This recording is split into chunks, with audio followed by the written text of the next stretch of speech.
Olá, que bom estarmos juntos mais uma vez. Espero que esteja tudo bem com você. Em 1913, o geofísico Alfred Wegener apresentou uma teoria revolucionária para o mundo. Depois de analisar extensamente o formato dos continentes, ele chegou à conclusão de que era muito provável que um dia, há milhões de anos atrás, toda a massa da Terra existente na superfície teria feito parte de um único supercontinente, a Pangeia. Hoje em dia, isso parece óbvio para nós, pois sabemos que a teoria foi comprovada e entendemos o mecanismo por trás disso. Mas pense o quanto esse pensamento foi revolucionário naquela época. Chegar à conclusão de que os continentes haviam estado juntos apenas porque os seus formatos eram complementares foi genial. Essa característica poderia ter sido ignorada ou taxada como uma simples coincidência. Afinal, presumir que existem rochas semi-rígidas abaixo de nós que se movem e nos transportam através do manto terrestre seria muito mais complicado, concorda? Mas foi justamente isso que o Wegener fez, e foi assim que surgiu a teoria das placas tectônicas. A premissa de que o nosso planeta não é uma rocha sólida, estática, mas que existem estruturas complexas sob os nossos pés, divididas em 52 pedaços que se movem lentamente, mas nunca ficam parados. Com isso, foi possível explicar a dinâmica dos vulcões, terremotos, o surgimento das cadeias de montanhas, enfim, inúmeros fenômenos que nós estudamos desde então. Não é sempre que descobertas revolucionárias como essas são feitas, não é verdade? Mas, felizmente, talvez nós estejamos diante de uma nesse exato momento. Com o avanço dos sismógrafos, os aparelhos usados para medir a movimentação das placas e também os supercomputadores, cientistas conseguiram descobrir outras estruturas estranhas no manto da Terra que simplesmente não deveriam existir. Os relatórios foram divulgados há pouco tempo, no começo de janeiro de 2025, mas já causaram um grande rebuliço na comunidade científica. Alguns falam de mundos perdidos, planetas ocultos ou até continentes internos que nós não fazíamos a menor ideia que poderiam existir. Para entender melhor o que está acontecendo, vamos ver um pouco de tectônica, o estudo da crosta terrestre, suas características e dinâmica. Na última década, a humanidade presenciou um avanço inimaginável nos detectores sísmicos e no poder computacional, fatores que têm nos permitido olhar com mais precisão para o interior do nosso planeta. Agora, nós temos sismógrafos espalhados por toda a Terra e eles são capazes de medir até os menores tremores, aqueles que nem são sentidos por nós aqui na superfície. Um terremoto nada mais é do que o reflexo da movimentação das placas tectônicas que estão abaixo de nós. Quando esse deslocamento provoca uma colisão entre duas placas, ou quando elas se sobrepõem umas às outras, criando uma zona de subducção em que placas se sobrepõem, geralmente os tremores são mais severos. No entanto, elas sempre estão produzindo algum tipo de movimento e agora nós somos capazes de detectar até as atividades mais suaves. Para que possamos entender melhor como esses aparelhos funcionam e como os cientistas conseguiram fazer essa descoberta, basta enxergar os sismógrafos como equipamentos de ultrassom, aqueles usados para acompanhar as gestações ou examinar estruturas internas do nosso corpo. Bem, o ultrassom emite ondas sonoras de alta frequência, que nós não podemos ouvir. E essas ondas se propagam pela matéria, interagindo com os nossos órgãos e reverberando por onde passam, ok? A imagem que vemos no monitor é justamente o resultado dessa reverberação. Diferentes tecidos se comportam de diferentes maneiras, e é por isso que é possível diferenciá-los e traduzir esse sinal numa imagem. É claro que a imagem não é 100% nítida, por isso é preciso muito estudo para aprender a interpretá-la. Mas em grande parte dos casos, nós conseguimos diferenciar as estruturas que estão sendo mostradas como veias, músculos, ossos e líquidos, etc. e tal. Ah, uma curiosidade. Esse é o mesmo mecanismo que os morcegos usam para se localizar no escuro. Eles lançam a onda sonora que volta a eles e então eles conseguem se situar.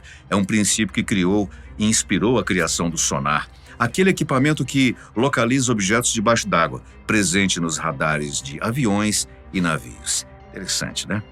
Bem, então quer dizer que os sismógrafos enviam ondas sonoras de alta frequência para o interior da Terra para que possamos enxergar, por assim dizer, as estruturas que estão abaixo de nós? Bom, na verdade não é bem assim. Eles são equipamentos extremamente sensíveis que conseguem, vamos dizer, sentir quando algo se mexe debaixo dos nossos pés. Acontece que a informação de que as placas tectônicas se movimentaram chegam até nós através de ondas que se reverberam através de diferentes materiais. E é isso que pode ser interpretado como uma imagem de ultrassom. Ainda está complicado? Bom, vamos facilitar. Os sismógrafos estão espalhados pelo mundo todo e registram constantemente toda a movimentação gerada pelas placas tectônicas. O movimento chega para nós como ondas que se propagam através de diferentes materiais. E, a depender do tamanho e velocidade da onda, nós então conseguimos traduzir essa informação em imagem, deduzindo qual tipo de estrutura pode estar abaixo de nós. Melhorou? Beleza, vamos em frente. Pois bem, foi assim que os cientistas descobriram as LLSVPS, sigla em inglês para Grandes Províncias de Baixa Velocidade de Cisalhamento. Bom, não me peça para definir o que é isso, porque nem os cientistas sabem. Elas são basicamente estruturas densas, diferentes do magma e das placas tectônicas que nós já conhecemos e, até agora, não há uma boa explicação para o que elas realmente sejam ou como foram parar no interior do nosso planeta. Os pesquisadores só perceberam que havia algo estranho, porque, em algumas regiões, as rochas internas pareciam mais frias, pois as ondas sísmicas se comportavam de maneira incomum.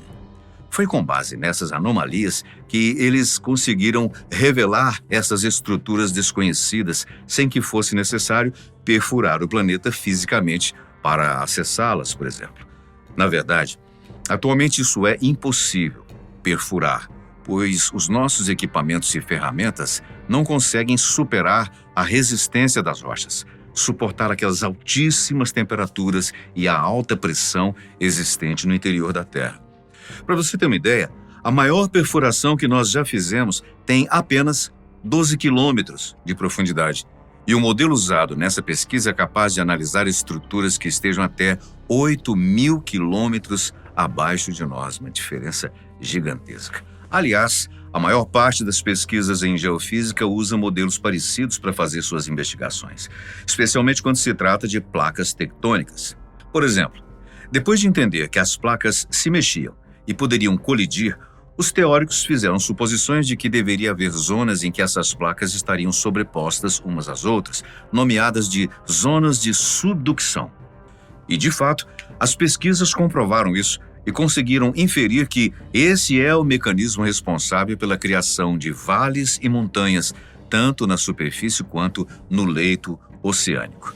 Praticamente todo o nosso conhecimento geológico sobre os quase 4 bilhões e meio de anos de evolução do nosso planeta foi feito dessa forma. No entanto, parece que o ciclo tectônico ou mesmo o planeta Terra em si ainda guarda alguns segredos que, por sorte, podem estar prestes a serem revelados. Isso graças a Thomas Schouten e sua equipe, que usando o supercomputador PIS-DINT, localizado nos Alpes suíços, conseguiram criar o modelo mais complexo e de mais alta resolução do interior terrestre. A representação confirmou várias coisas que já sabíamos, por isso é seguro afirmar que ela está correta. Mas também revelou algo totalmente inesperado. Estruturas extremamente densas, formadas por processos desconhecidos, em locais onde ninguém esperava encontrá-las, algo que ainda não havia sido previsto por nenhuma teoria. A essa altura, várias hipóteses foram já descartadas. Bem, não há evidência de que se trata de uma atividade de subducção, ou seja, sobreposição de placas. Descartado. Não há indícios de que se trate de placas anteriores e nenhuma outra razão para que estruturas assim tenham se formado nesses locais. No momento, elas são apenas anomalias, algo inesperado, inusitado e que ainda não pode ser explicado, pelo menos por enquanto. É interessante notar que nenhum, e eu friso, nenhum modelo atual consegue explicar essa ocorrência. De acordo com as teorias de placas tectônicas que desenvolvemos até aqui, essas formações simplesmente não deveriam existir, o que significa que nós ainda não compreendemos totalmente a dinâmica do nosso planeta. Parece assustador, eu sei, afinal, Todos temos medo do desconhecido, mas ao mesmo tempo é absolutamente empolgante, pois provavelmente estamos próximos de uma nova grande descoberta que poderá gerar uma mudança de paradigma, assim como aconteceu, por exemplo, há mais de 100 anos atrás, com a teoria da deriva continental, que explica como os continentes se separaram e chegaram à atual configuração. Mesmo que não seja possível definir o que realmente são essas estruturas, algumas hipóteses já foram levantadas. Uma delas sugere que essas zonas não são formadas por material recente, mas substâncias antigas, provavelmente ricas em sílica e outros elementos pesados que podem ter se acumulado há aproximadamente 4 bilhões de anos durante a formação do manto terrestre. Outra explicação envolve um processo completamente diferente. Talvez essas estruturas sejam formadas por rochas ricas em ferro, que se acumularam ao longo do tempo devido ao movimento do manto. O fluxo das rochas derretidas pode ter concentrado esse material, formando zonas mais densas que o comum, ainda que não haja uma explicação plausível para isso. Há quem diga ainda que essas estruturas podem ser vestígios de civilizações intraterrestres. Aí já é uma teoria da conspiração que fala sobre povos que supostamente vivem no interior do nosso planeta sem que a gente saiba disso. Interessante, hein? O fato é que essa descoberta serviu ao menos para nos mostrar o quanto ainda precisamos estudar a nossa própria casa. Afinal, tudo isso que nós vemos que está disponível na superfície é apenas uma parte do que realmente somos e ainda falta muito para aprender sobre mares, os polos, montanhas, desertos e tantas outras regiões inóspitas que, com certeza, escondem grandes verdades sobre o nosso passado, presente e sobre o nosso futuro. A criação é absolutamente fantástica, né? Eu não me canso de me admirar. E você? Tem algum palpite sobre o que podem ser essas estruturas? Deixe nos comentários. Muito obrigado pela sua companhia. Sempre muito especial. A gente se vê no próximo vídeo.